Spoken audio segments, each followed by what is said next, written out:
जब महंगाई ने आम आदमी की कमर तोड़ दी, एलपीजी से लेकर पेट्रोल डीजल तक हर चीज ने जेब जलानी शुरू कर दी, तब रिजर्व बैंक ऑफ इंडिया ने लिया एक बड़ा फैसला, रेपो रेट में 0.25% की कटौती। मगर क्या आपको पता है कि इसका सीधा असर आपके होम लोन या फिर कार लोन की ईएमआई पर पड़ेगा? मगर कैसे? ईएमआई घटेगी ये तो तय है, मगर कितनी? सब पर विस्तार से बात करेंगे दैनिक जागरण के स्पेशल शो मेरा पैसा में, क्योंकि मेरा पैसा आपका पैसा और हम सबका पैसा एक है। और इस शो में हम बात करेंगे उसी पैसे की। नमस्कार, मेरा नाम अमन जैन है और आप देखना शुरू कर चुके हैं बिजनेस शो मेरा पैसा।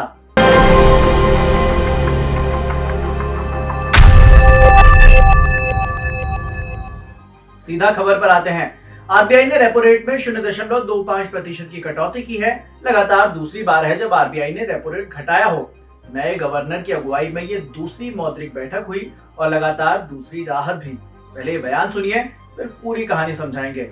After a detailed assessment of the evolving macroeconomic and financial conditions and outlook, the MPC voted unanimously to reduce the policy repo rate by 25 basis points to 6% with immediate effect.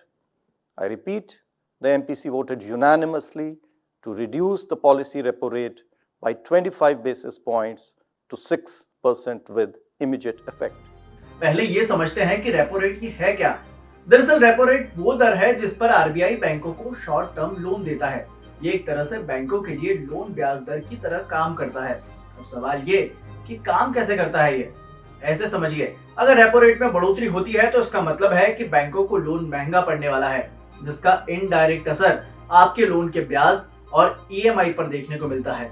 और अगर RBI repo rate में कटौती करता है तो इससे बैंकों को लोन सस्ता पड़ता है और फिर आप और हम कम ब्याज में होम लोन, पर्सनल लोन या फिर कार लोन ले सकते हैं।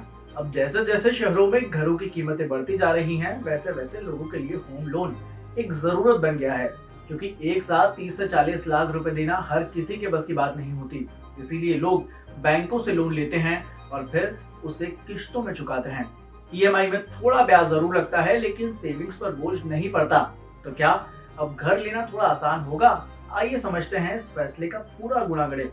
अगर लोन 25 लाख रुपए का है तो अभी ईएमआई आपकी होगी 21,696 रुपए और अब नई ईएमआई हो सकती है 21,302, यानी कि हर महीने 394 रुपए की बचत। इसी तरह 30 लाख रुपए के लोन पर 26,035 रुपए ईएमआई होगी, यानी कि आपके हर महीने बचेंगे 473 रुपए। अगर लोन 50 लाख रुपए का है तो अभी ईएमआई 43,391 होगी, जो नई रेट के हिसाब से 778 रुपए घटकर 42,603 हो जाएगी। हालांकि अलग अलग बैंकों पर डिपेंड करता है, जैसे कि आपकी बैंक प्राइवेट है या फिर सरकारी, दोनों की अलग अलग होंगी।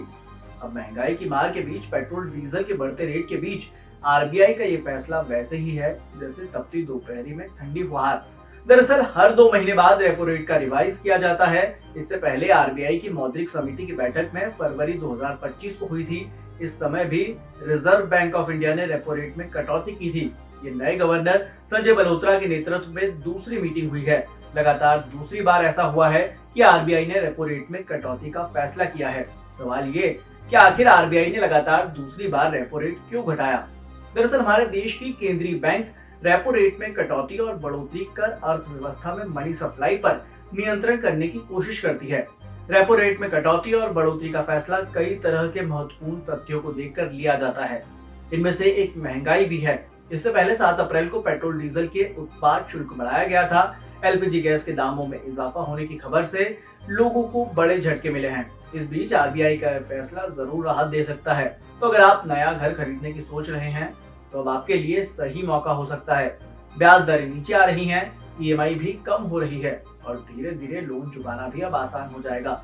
लेकिन ध्यान रखें, लोन लेते वक्त बैंकों की शर्त, प्रोसेसिंग फीस और बाकी चीजों को भी जरूर समझ लें। फिलहाल के लिए इस खबर में इतना है।